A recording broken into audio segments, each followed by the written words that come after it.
The WPT World Championship Festival couldn't be going any better. With the very first bullet, we got third place in a $10,000 buy-in event for over a $100,000 score. It was only the second six-figure payout in my career. We made the money on bullet number 2 in the Prime Championship to min cash in that. Then, on my second bullet in the record-breaking $40 million guarantee World Championship, I ran deep, getting 88th out of over 3,800 entries.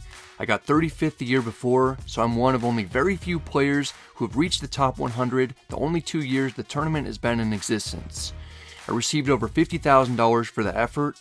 While I'm both happy with the recent results and exhausted from playing so much high-stress poker against top-level talent, I don't feel like I've quite accomplished everything that I wanted to. Before the series began, I made a promise that I was going to go hard and that I was even going to fire my first ever 25K event. The problem is that day 1 of the 25K took place while I was in the middle of day 3 of the World Championship, so I wasn't able to play it.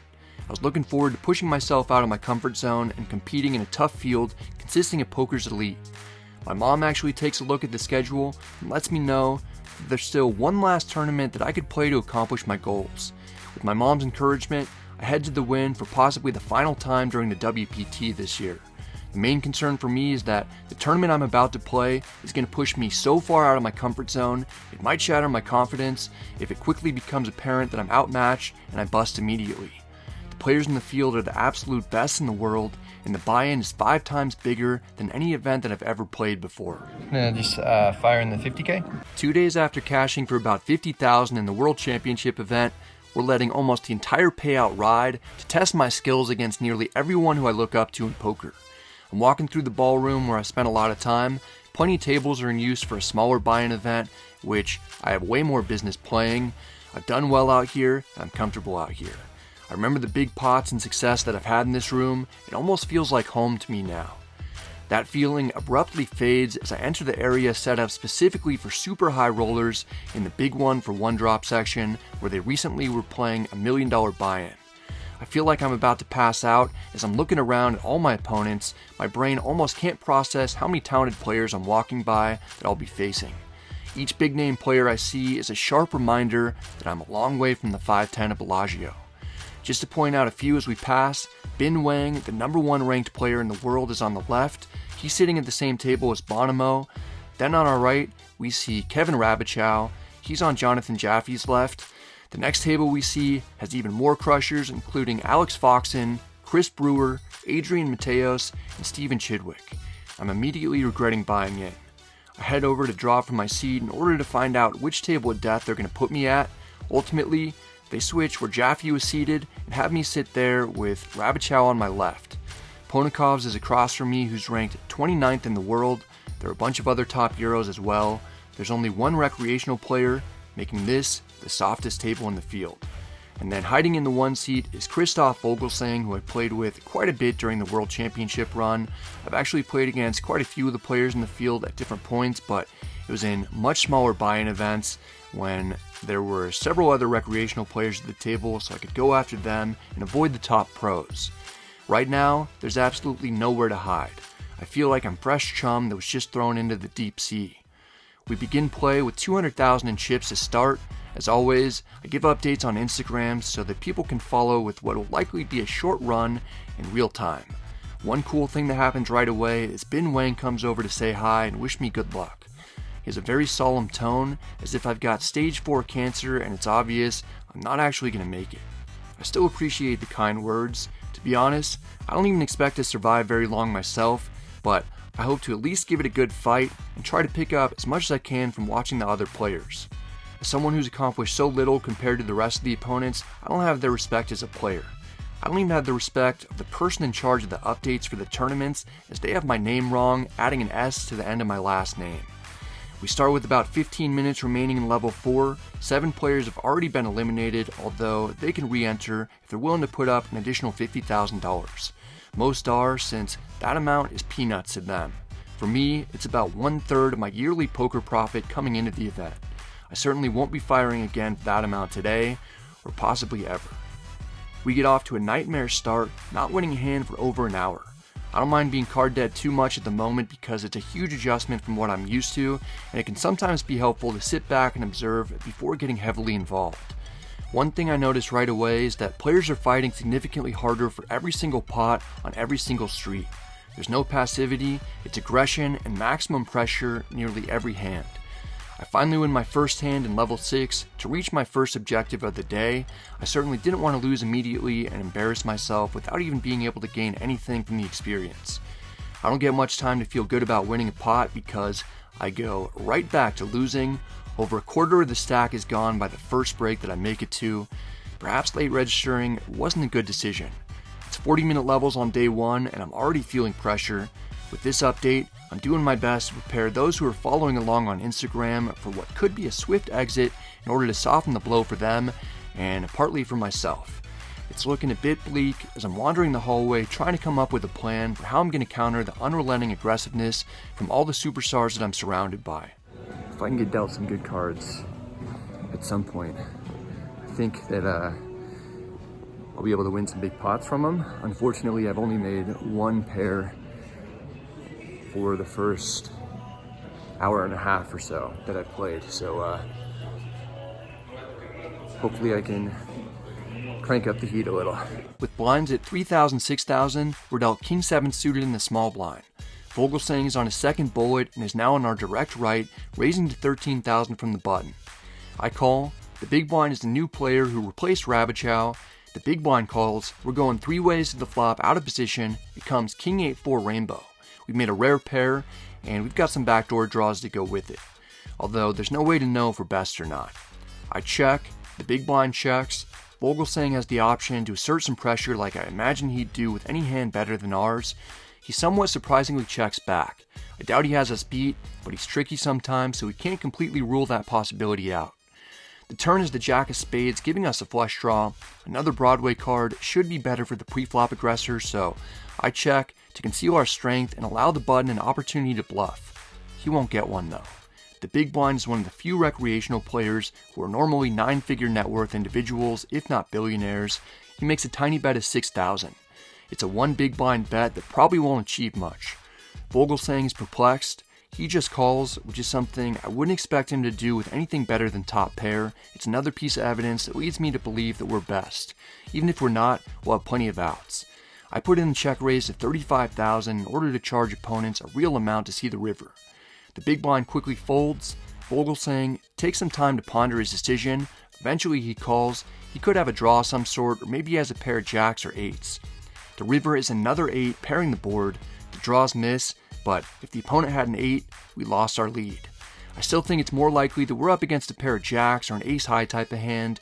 I bet 50,000 for value, even though we've got a kicker that doesn't play. There's some chance that the opponent could have a weak king himself, or maybe not. Vogelsang has us covered and announces he's all in. Maybe I miscalculated something along the way, or maybe the button got lucky to drill trips on the river against us. I don't see any other way that we could be beat that makes sense. After Vogelsang checked back the flop, called a tiny bet on the turn with a lot of draws out there, then called a raise before jamming the river over our bet. This is a very bizarre hand. A lot of the time when we get raised on the river, especially against recreational players, they always have it, and often in unexpected ways. That's likely the case here, but if we fold, we'll be left with 10 big blinds. I'm not sure we're good enough to come back from such a short stack in this field. We're getting over 4.5 to 1 on a call, which is very enticing. If we call and win, we'd finally have over starting stack for the first time today. If we call and lose, we'd be out of the biggest buy-in event that I've ever played. I'm just not convinced by Vogelsang's line. I call the shove for my remaining 60,000. It's crumbs. Vogelsang sheepishly shows Jack 3 of diamonds. He turned his second pair into a Hail Mary bluff that we picked off to double up. I've seen a lot of bluffing already in the event, and I'm fully aware that everyone knows I'm new to playing this high of stakes, so the adjustment I was planning on making was to call lighter. The plan comes to fruition as we take down a pot worth $85,000 in buy-ins. I couldn't be more excited. This pot eases my nerves and gives me a lot more confidence in my reads and skills. It's looking like we might be able to hang around for a while to compete with and learn from the best, as a good percentage of the field is already busted out. Out of 55 entrants, only 30 players remain. Registration is still open for a little while longer though, so it's normal to see a surge in entries as we approach the cutoff. We pick up Ace-King suited on the button with blinds at 4,000 to 8,000. It's by far the best starting hand that we've had after a few hours of playing. I raise to 17,000. Small blind is the same recreational player who bet on the turn in the previous hand we went over. He might be the last pure rec left in the field. He calls, the big blind calls as well. We're going 3 ways to the flop in position. The dealer puts out 8-5-3 with 2 clubs. We've got a flush draw with 2 overs. Checks to us. I could go either way between checking or betting. Our draw is so strong that I'm okay risking getting check raised. I bet 20,000. Our boy in the small blind calls. The big blind folds. It's down to heads up. The turn is the ace of hearts, giving us top to go along with our monster draw. I'm considering how much to bet when the small blind leads turn for 35,000. There aren't too many bad rivers for us, and there are plenty that'll help us improve, so I call rather than raise to avoid putting in additional chips in the instances when we're behind, and also to keep the opponent's bluffs in when he's drawing slim. The river is the 4 of clubs, essentially giving us the nuts. In general, there aren't many better feelings in spiking the river, but in a $50,000 tournament, it hits a little different. The situation gets better as the small blind continues blasting away. He bets 71,000. The opponent has 190,000 total. We've got him covered. I rip it in. There's no snap call, which alleviates any chance of us being up against a straight flush. The small blind goes into the tank knowing he's probably beat. It's tough for me to be bluffing when the shove isn't for too much more. I want the call badly. The small blind looks dejected as he flicks in a calling chip, risking his tournament life. We show the ace high flush. The opponent at first returns his cards to the dealer face down before he's told that he has to show since it's an all-in. I get a mild heart attack as the dealer reveals 7-6 of spades. If he had clubs, he would have won with a straight flush. Instead, we smash one of 2 perfect cards on the river that improve our hand and the opponent's hand to win the maximum. This is a huge all-in pot that goes our way. We're now one of the chip leaders with nearly 600,000 in chips. I knew through the first few levels that we were running below average. We've kicked it into gear though. We go into dinner break with a stack that puts us at the top of the leaderboard. Just to be among those names is something that's pretty cool. Now that I'm doing better, they dropped the S from my last name as well. With the dinner break and registration simultaneously coming to a close, we get quite a bit of shuffling around. Bonomo was briefly at our table, but he gets replaced by Nick Petrangelo. Nick is my poker coach who I worked with for a cash game course called Smash Live Cash on Upswing. I have a link for the course with a discount in the description box below. It's the most comprehensive and helpful course that I've seen on the market. Nick just stone bubbled the $1 million tournament and hopped directly into the 50K. He's understandably a bit sullen, but he's still extremely friendly to everyone at the table. I'm really excited to play with Nick because I have so much respect for him, and this is the first time we've sat down to compete against each other. Martin Kabrhel also takes a seat on my direct left. It's the first time I played with him, although he has quite the reputation for being loud and sometimes abrasive with his antics. Dylan Lindy takes seat 1. Every one of these guys is a world beater. When all is said and done, registration closes with 69 total entrants, 42 players remain. The top 9 players will make the money with $108,000 min cash, while first is over $1 million. It's difficult to contain my emotions with things going so well, but it's still a long time before we're even close to getting a payout. I'm already content to make it this far though. I've exceeded my initial goals and expectations at gaining experience while learning from the best. Everything from this point on is icing on the cake. We add a little more icing as we pick up pocket aces on the button with blinds at 5,000, 10,000. The hijack raises at 20,000. It's a Turkish businessman and accomplished poker player named Orpin. I 3-bet to 65,000. Dylan Lindy is the short stack in the small blind. He just took a big hit, losing the majority of his stack to Petrangelo. With his remaining chips, Lindy jams for 20,000 total. The hijack folds, it's heads up. Dylan reveals a 3 at first. That's followed by an offsuit 8. Despite being down to dust in a 50K with one of the worst hands in poker against the best hand, Dylan is in good spirits. Everyone at the table is joking with each other. Unbelievable. Oh, this is how I lose. This is how I lose. The flop comes King 8-6 rainbow. Dylan stays alive after flopping a pair. I'm trying to do my best to prepare for a ridiculous beat and to reverse curse the run out. No chance to win this one. Okay, now we Starting to play some hands, yeah? Yeah, I took your advice. Loosen up. Loosen up, this guy. Very good player. Very good. Orpen, you were better? I mean, on the river. What do you have? Queen 10? We get the win in a small but fun hand to knock out an opponent. Next, we've got Ace-8 of hearts on the button. I raised to 22,000. It's none other than Nick Petrangelo in the big blind. He 3-bet jams for 225,000. This is an uncomfortable situation. I'm in the tank thinking about past coaching sessions that I've had with Nick, hoping I'll remember something that'll help me make the right decision here. In this event, I know the people are aggressive and are going to frequently put me to the test even when they don't have the best hands. I also know Nick is pretty worn out after busting the $1 million event a couple of hours ago. This 50k buy-in is probably a lot less meaningful to him, so he might be even more aggressive against me just so he can double up or go home. While I'm still searching my brain for information, I start to recall a conversation that just took place at the table. It was Nick discussing a hand in which he lost half of his stack in the $1 million buy-in right before bubbling. He jammed pre-flop for 20 big blinds with Jack-8 offsuit and got called by Ace-7 offsuit to lose. Nick is more than capable of making big plays if he sees a spot that he thinks is good. While I'm remembering the hand, Nick looks at me and says, "It's okay if you bust me, Brad, I won't feel bad." I don't take this as him trying to bait me with some type of monster. It seems like he's genuinely looking for an opportunity to win a big pot with a medium strength hand or head home to get some rest. We'll often have the lead with Ace-8 suited or we'll be flipping, as long as we're not up against aces, and will never be when Nick 3-bet jams over 20 big blinds. We'll minimally have around 30% equity. I call to risk a large portion of our chips. We get some bad news. Nick reveals that he has Ace-10 offsuit. We're dominated. I don't mind losing to Nick though. He's helped me out more than I can repay him in chips today anyway. The Jack-8 helps too. You get to be on the block as well. This is a big flop. It comes King-9-7 rainbow. It's not much help since we don't make a pair. We just got some backdoor draws. The turn is the Jack of diamonds giving us a gutter. Now, we don't want to make a pair. We want Nick to pair his 10. Otherwise, we're not going to win. This is a substantial pot that I'm focused on capturing for the vlog, so I don't realize there are potentially a few other cards that could benefit us as well. Ah, choppy, choppy, chop. Is it? Is it? Wow, nice. I call it for you. Thank you. Thanks. Good call. Very good call. It's quite the treat to be playing at this table. Not only is Kabrhel on our direct left, but Bryn Kenny is sitting next to Nick across from us.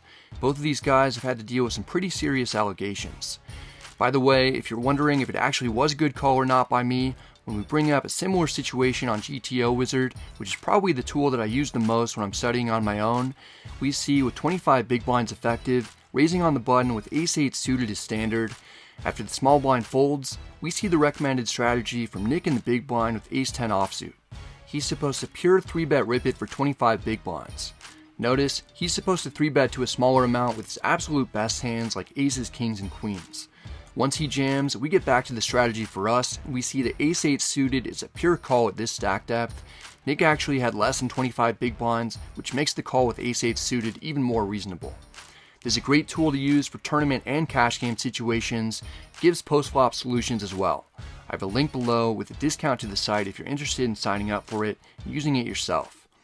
A long time passes before we're dealt pocket fours in the hijack, while we're currently playing 6-handed. Blinds are 8,000, 16,000. I'm in raised at 32,000.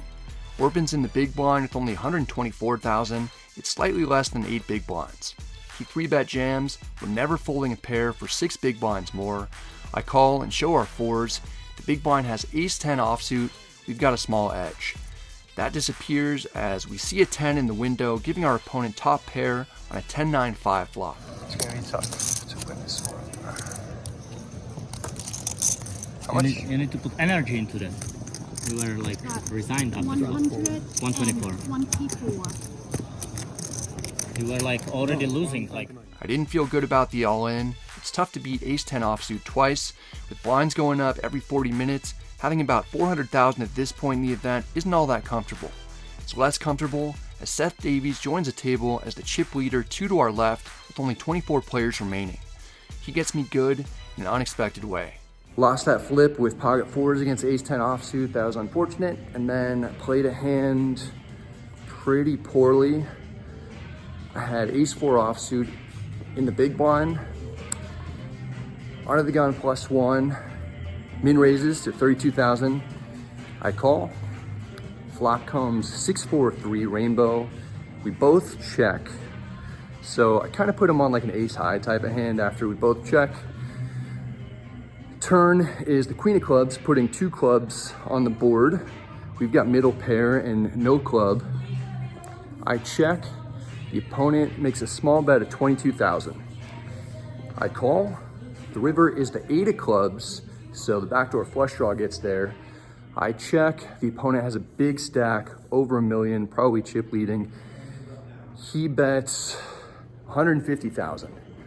And I kind of just thought he was trying to push me around. Seen a lot of big bluffs already this tournament with this group of guys. I call and he has pocket sixes for a flopped set. So he ends up getting the maximum from me. And yeah, I just got wrecked. Made a call at the end that I really didn't have to make. After having 3 times starting stack earlier on, we dip below starting stack for the first time in a while and only have about 11 big blinds. These guys have nothing to prove. They're all way more accomplished players than me. It was clear from the get-go that I'd get outplayed and they'd win all my chips sooner or later. We're not giving up just yet though. It's time to crank up the heat. If we're gonna lose, we're gonna go out in a blaze. After getting a 3-bet shoved through with ace-7 suited, we pick up pocket 10s in the big blind. The player in middle position raises to 36,000. The cutoff calls, we've got just over 15 big blinds with a premium hand. I hold my breath and 3-bet rip it for 243,000.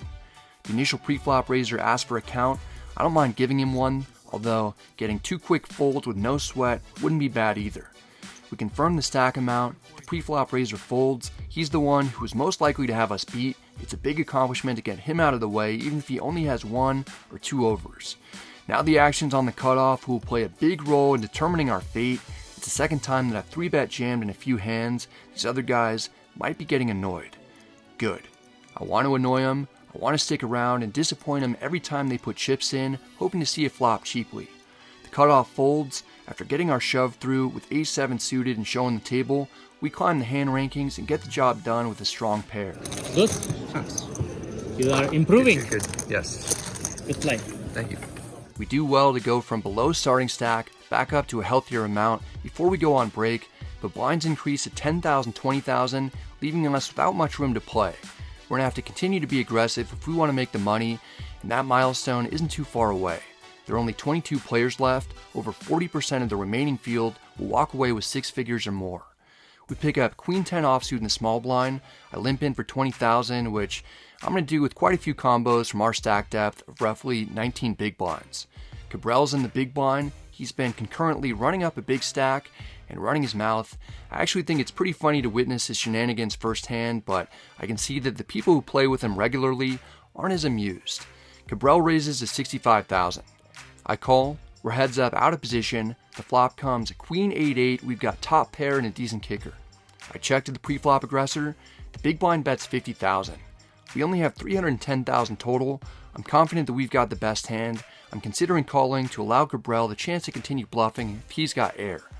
We don't need tons of protection since there are only 2 overs to be worried about and we've got removal to straight draws. Still, we don't have much more. I jam to potentially get called by a variety of worse holdings, including even ace and king highs. Kabrhel goes deep into thought. We definitely have him beat. If he had a queen or better, he'd call quickly because it isn't a ton more for him and he's got a big stack. I'd be totally fine with a call now that I've seen him take this long for a decision. We have to be careful what we wish for because Kabrhel makes the call, we're at risk, and actually in desperate need of help. Oh wow, you get me crushed. That's good. But I wish you good luck. Maybe 8 for chop. Alex, can you do that? Alex can do more than that. He puts the 10 right on the turn for us to steal the lead against ace-queen. We just need to avoid an ace, queen, or 8 as Kabrhel continues pleading with the dealer. Alex, can you do that for a chop? Yes. Alex? Wow. I said chop. Wait, I win, yeah? Nope. I have 2 pair ace kicker. He has queen 10. I was prepared to head for the exit with disappointment after seeing that we were dominated, but instead, we got bailed out big time to get the double up and stay alive. It's going to be kind of a cooler either way, blind versus blind. I'm glad that we fall on the right side of it. With the win, we've got nearly 4 times starting stack. Kabrhel has some advice for what to include in the vlog. So, do the video and say how terrible you played. Just say that. Selfie video. And then I say, like, you're telling the truth or not. How you just tell him how bad I played. No. Say the truth. Say the truth. Say the truth to your guys. Just say that and I confirm. Just say that. Kabrhel's annoyed that we beat him in a big pot. He better get used to it because we're going to continue with that trend. Only 19 players remain when we're dealt 7-4 suited in the big blind. Kabrhel limps in from under the gun. The button calls with a short stack. The small blind calls. We're getting to see a free flop, which is rare. I check. 4 of us watch as the dealer puts out ace-6-5 with 2 clubs and a spade. We've got an open-ender with a backdoor flush draw. Small blind checks. I check to Kabrhel. He's got the biggest stack at the table. He bets 40,000. The button folds. The small blind folds. We're getting a good price. I call. It's down to heads up.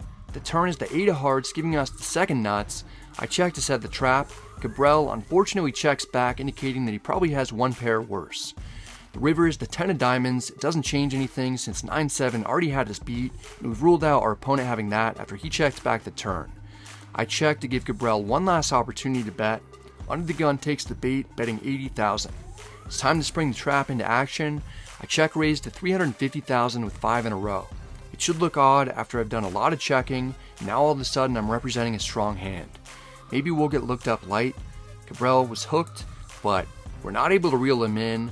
He folds. I don't get the sense that he was very strong, so perhaps our check on the river made us an additional 80,000. What do you have? Just tell me the truth.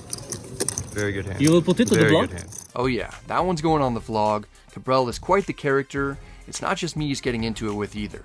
He gets into it with everyone, especially players who raise while he's the big blind. Not good. Not good play. 930. Not good play. 940. No, not good play. He doesn't discriminate based on country of origin either. Where are you from? Netherlands? You from Netherlands? Yeah. Okay, don't do anything stupid, Netherlands. I don't want to bust you, okay? No one wants to bust right now. We're 14 levels into the 50k with only 17 players remaining. We're playing hand for hand at the moment because this is an 8-handed event, so we'll consolidate to the final 2 tables once one person gets eliminated. We pick up ace-king offsuit in the big blind. Kabrhel raises to 50,000 from under the gun. I 3-bet to 185,000. We might be getting it all in this hand. It's a dicey situation, especially being just a few knockouts away from making the money. I certainly would prefer to see it fold rather than have to play a pot from out of position against an unpredictable opponent with a big stack.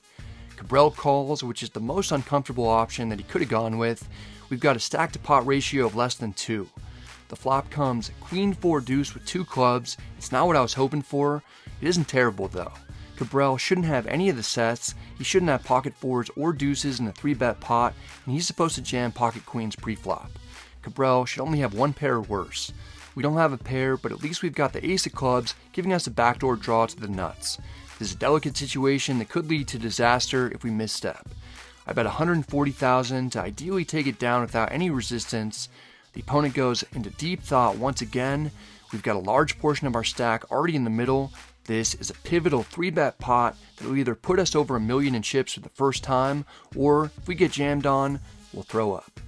After deliberating for a while, Kabrhel verbally says pass, but he hangs on to his cards, which is confusing.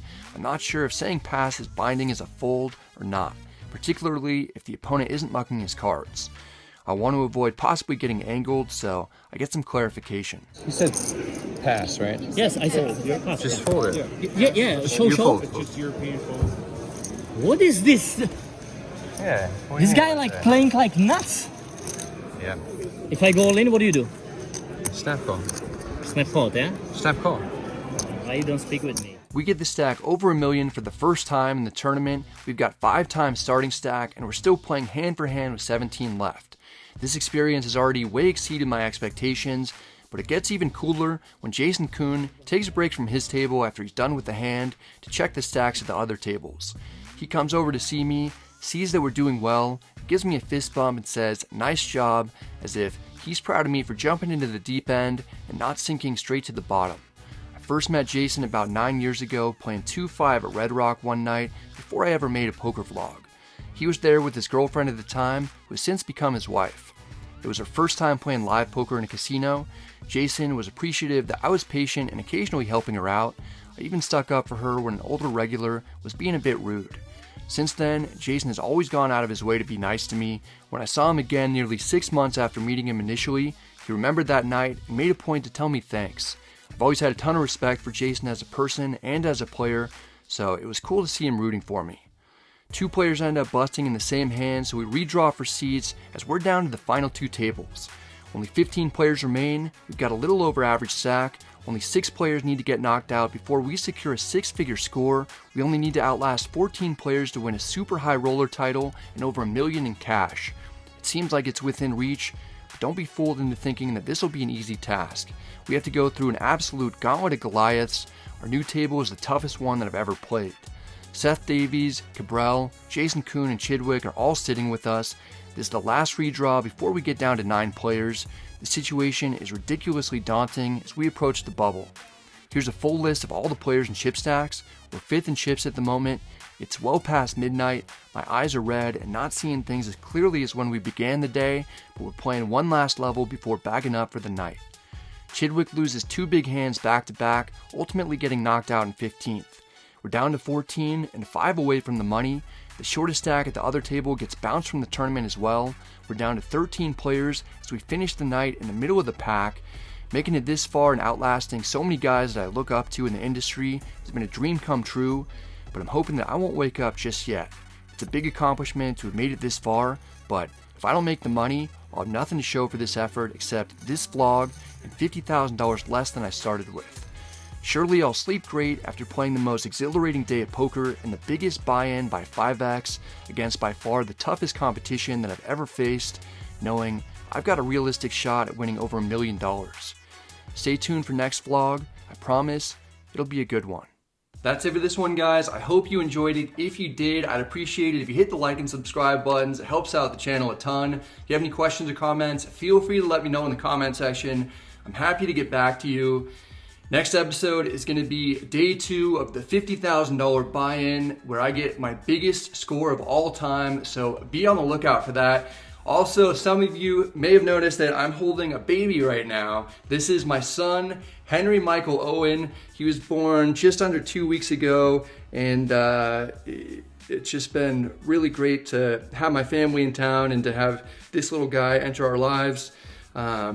I'll maybe show a little bit more of him. There you go. Henry's making his vlog debut. But anyway, I've been playing online quite a bit on WPT Global, just trying to stay sharp.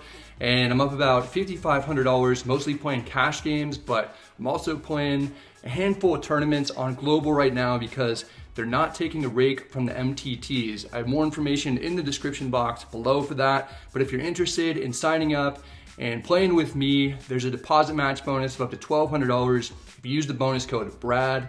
So be sure to take advantage of that and the rake-free tournaments that are going on through March. We've got a couple of meetup games coming up. The first one is at the Seminole Hard Rock in Hollywood, Florida. That'll be April 18th. Me and Vince Van Patten will be playing 2-5. And then from there, I'm gonna be going out to the Lodge in Austin, Texas, where we're doing a meetup game to kick off the Lodge Championship series. So that'll be April 23rd with me, Andrew, and Mariano. It's a special 1-2 no limit game. And last year we did it. It was the biggest meetup game we've ever done. So if you're able to make it out to Austin, be sure to do that because that'll be a really special one. And I'll be in Austin for 10 days actually during the beginning of the Lodge Championship series. So if you see me around, then feel free to say hello and grab a picture. Hope you guys are all doing well. Hope you're staying safe. Good luck at the tables, and I'll see you next time.